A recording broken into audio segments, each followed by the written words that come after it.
নমস্কার।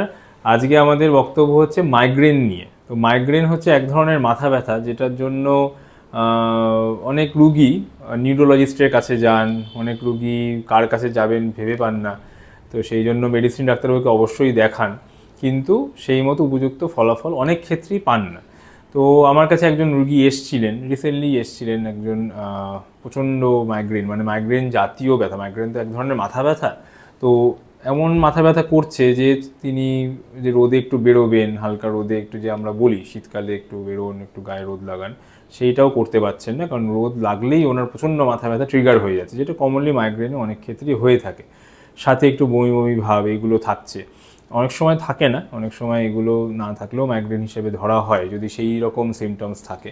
যেমন একটা দিকে, মাথার একটা দিকে ব্যথা এবং সামনে থেকে পিছন দিকে যাচ্ছে, আর সেটা 4 থেকে মোটামুটি 72 ঘন্টা থাকছে যদি আপনার কোনো ওষুধপত্র না নেন। তো ইউজুয়ালি ওষুধপত্র তার আগেই আমরা নিয়ে নিই, মানে অনেক ক্ষেত্রে ডাক্তারবাবুকে দেখিয়ে হোক না দেখিয়ে হোক, তাই জন্যে প্রপার একদম ডিউরেশনটা পাওয়া যায় না। কিন্তু একটা সাইডের ব্যথা সামনে থেকে পিছনে, সাথে প্রচণ্ড থ্রবিং হেডেক, মানে একদম মানে মনে হচ্ছে যেন দপদপ করছে এরকম ব্যথা, এবং কিছুটা বমিভাব থাকলেও থাকতে পারে, এবং অবশ্যই ওনার ক্ষেত্রে যেটা ছিল, রোদে একটু বেরোলেই ওনার মাথা ব্যথাটা ট্রিগার হয়ে যাচ্ছিল।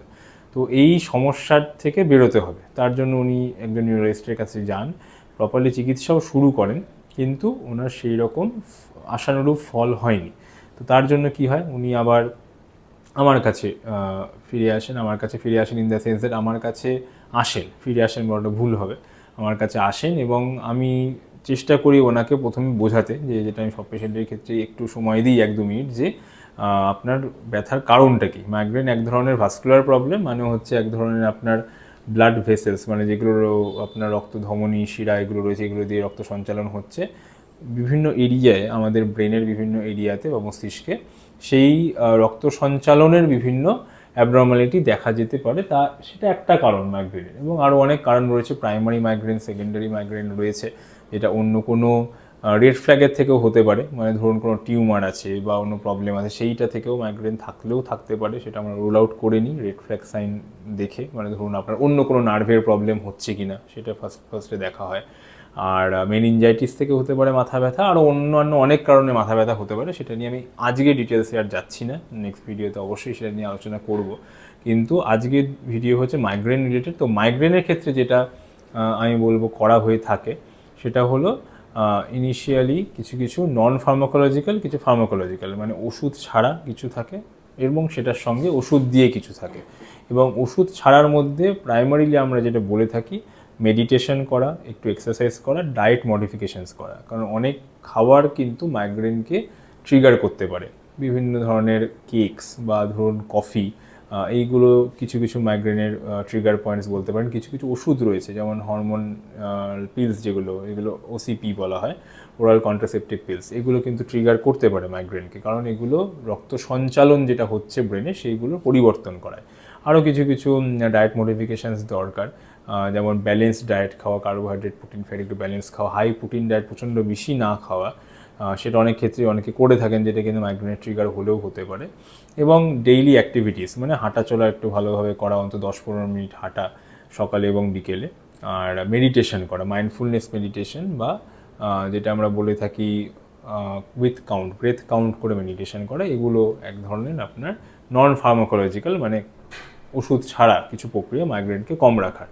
এবার ওষুধ দিয়ে যেগুলো রয়েছে, ওষুধ দিয়ের মধ্যে বিভিন্ন ধরনের ওষুধ রয়েছে, সুমাট্রিপটেন আছে, আপনার হেডসেটের মধ্যে যেগুলো ওষুধগুলো আছে, ন্যাপ্রক্সেন রয়েছে, আর্গোটামিন রয়েছে। ইউজুয়ালি দেখবেন কমনলি এই সব ওষুধগুলো দেওয়া হয়ে থাকে, কিন্তু সেগুলো অবশ্যই বুঝে, কারণ এই ওষুধের সাইড এফেক্ট রয়েছে।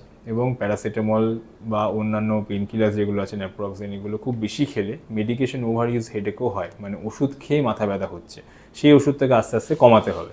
তো সেই সব ক্ষেত্রে কিন্তু আমরা প্রেফার করব প্রপারলি একজন ব্যথা বিশেষজ্ঞকে দেখান, আপনার হিস্ট্রি যিনি নেবেন প্রপারলি ডায়াগনোজ করবেন, এবং তিনি সেইভাবে আপনাকে মেডিকেশন মানে ওষুধপত্র ছাড়াও, ওষুধ ছাড়া যে প্রক্রিয়াগুলো আছে তার মধ্যে আপনাকে আপনার ব্যথার সম্পর্কে একটু বলা 1-2 মিনিটের জন্য হলেও, তার সাথে কিছু ওষুধপত্র ছাড়া এবং ওষুধ দিয়ে চিকিৎসা যাতে করা যায় এবং আপনি মাইগ্রেনের মতো একটা খুবই ডেবিলিয়েটিং ইলনেস থেকে বেরোতে পারেন। তো ওই যে পেশেন্ট এসছিলেন, রুগী এসছিলেন, তাকে আমরা কনজারভেটিভলি দেখি, প্রথম 6 মাস অন্তত ওষুধপত্র দিয়ে আমরা চেষ্টা করি, তাতে রেসপন্স হয় না, কিন্তু আমরা শেষ পর্যন্ত বটক্স ইনজেকশন দিই এবং সেটা 31খানা পয়েন্ট আছে, এরকম করে বিভিন্ন মাংসপেশিতে সামনে থেকে শুরু করে পেছন অবধি 31খানা পয়েন্টে আমাদের ইনজেকশন দিতে হয়। তাতে মোটামুটি পেশেন্টের অনেকটাই লাভ হয়, কিন্তু সেটা 2-3 সপ্তাহ পরে শুরু হয় এবং সেকেন্ড ইনজেকশন নিলে আরও ভালো রেজাল্টস পাওয়া যায়। সেকেন্ড ইনজেকশন এখনও পেন্ডিং, কিন্তু উনি 2-3 মাস আগে নিয়েছিলেন, এখনও অবধি সেই রকম বাড়াবাড়ি যেটা ছিল সেটা অনেকটাই কম আছে, কিন্তু আছে। সেকেন্ড ইনজেকশন নিলে অবশ্যই আমরা আশা করি যে অনেকটাই ওনার রিলিফ হবে। বলা হয় 50-60% রিলিফ হয়ে যায় ফার্স্ট ইনজেকশনে, 60-70% রিলিফ হয় সেকেন্ড ইনজেকশনের পরে, যেটা বটক্স ইনজেকশন, যেটা কসমেটিক প্রসিডিউরের ক্ষেত্রে ইউজ করা হয়ে থাকে। এই ক্ষেত্রে রিফ্র্যাক্টারি মাইগ্রেনে, মানে মাইগ্রেন যেটা ওষুধপত্রে কমছে না, সেইখানে আমরা ইউজ করছি।